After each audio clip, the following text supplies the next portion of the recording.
Yes, I said that, but I didn't say that.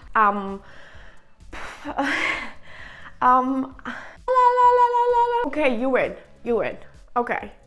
Did you find yourself in a position where you could not win an argument, not because you were not right, but simply because you didn't know what to say? And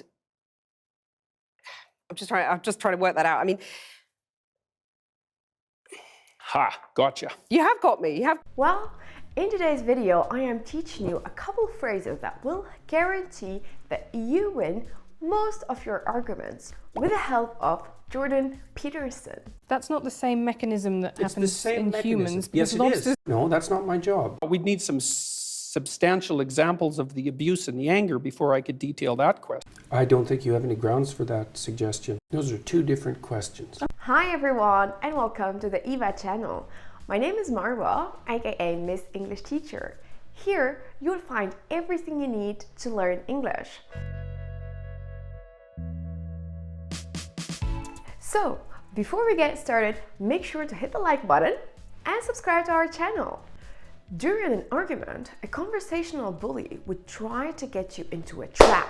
I like to move it, move it. I like to move it, move it. And they would say stuff like, so you admit you're saying, and then usually they would twist your words and change what you were saying. Mostly, you admit, it's mostly men listening. And So that you're you can saying rely on. women have some sort of duty to sort of help fix the crisis of masculinity. But Women want to domination. dominate. Is that what you're saying? No, Right. So you're saying that anyone who believes in equality, whether you call them feminists, call them whatever you want to call them, should basically give up because it ain't going to happen.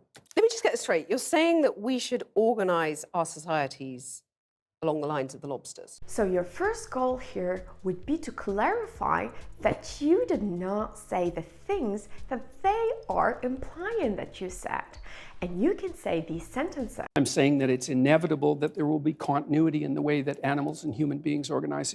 No, that's not what I said. And I'm not to saying that get they to the should top. put up with it. I'm saying that the claim. What I said was, I actually said that. And remember to clarify what you said and use the right words that will convey your meaning. You say in the book, there is masculine order and feminine chaos. No, actually, I say that those are symbolic representations of the two things. Right, okay. And in a debate, most of the time, your opponent will try to smash you with questions in order to confuse you. Why would there only be 7 women running FTSE 100 companies in the UK? Why would there still be a pay gap, which we've discussed at length? Why are women at the BBC saying that they're getting paid illegally less than men? And here, what you can do is the following. You should always try to ask them to return to the first question. As we can see, he does that. Why would there only be 7 women running FTSE 100 companies in the UK? Why would there still be a pay gap, which we've discussed at length? Why are women at the BBC saying that they're getting paid illegally less than men? Well, let's go to the first question. Those are complicated questions. So he returns to the first question and tries to answer it in order to avoid being confused. Seven women, repeat that one. Or in order to stay focused, you could also ask them to repeat their question. So you could use the following phrases depending on how formal or informal the setting is.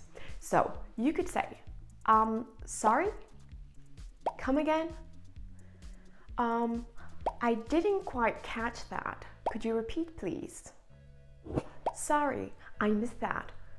Could you say that one more time? Another strategy a conversational bully could use is actually merge 2 questions into one. And here what you need to do is pay attention to these 2 questions and separate them. You could say, those are actually 2 different questions, and address each question separately, just as we can see he did here. Are you somebody who thrives on anger, who finds anger to be something that they need in their life, that they find motivates them to do the things that they need to do?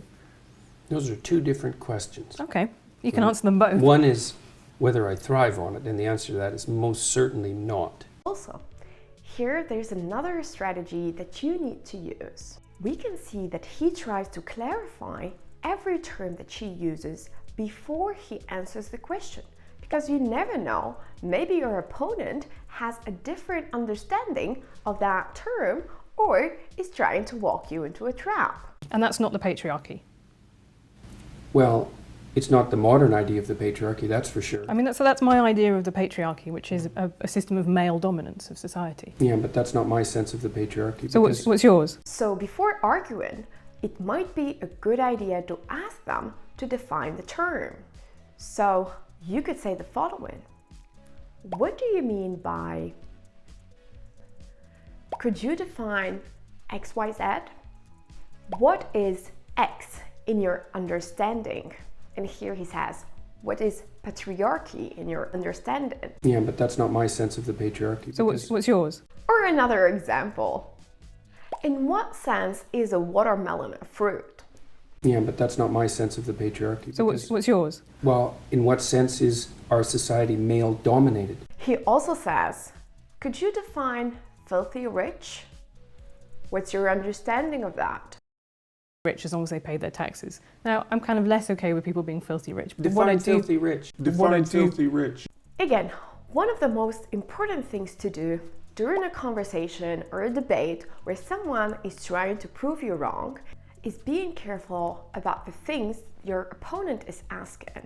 And if you believe that your words or your definitions or your explanations are being twisted or exaggerated, then you can always use these sentences. I don't think you have any grounds for that. We would need some substantial examples of that before I can answer that question. your Twitter feed does not give me that impression. You come across as somebody who takes criticism very much to heart. Is that true? I don't think you have any grounds for that suggestion. So Like, you're it's not going to say to seriously your not the followers same. now, quit the abuse, quit the anger. We'd need some substantial examples of the abuse and the anger before I could detail that question. However, if you would like to confront your opponent in a more direct way, here are some phrases that you can use when you disagree with them. You could simply say, "No, that's not correct." Serotonin makes lobsters more aggressive. It makes humans makes them more less dominant. aggressive. Or, "No, that's not right." "No, that's not what it is." It's scientifically bollocks, right? It's just, you cannot read across from lobsters and what they do to what humans Of course do. you can. That's why serotonin works on lobsters. But it works in two different ways. So if serotonin makes lobsters more aggressive, it makes humans it makes them more less dominant. aggressive, right? That's No, what happens. that's not right. If they say it is, then you say, "Well, it's not." Or if they say, "You can do that," you can answer, "You can't," and keep it short. So you're very confrontational here, and you're just straightforward, and you're telling them bluntly, no, you disagree with them, that is not the case. And this could be quite powerful. That's not the same mechanism that It's the happens same in mechanism. humans. Yes, because it lobsters is. You got in trouble for refusing to call trans men and women by their preferred personal pronouns.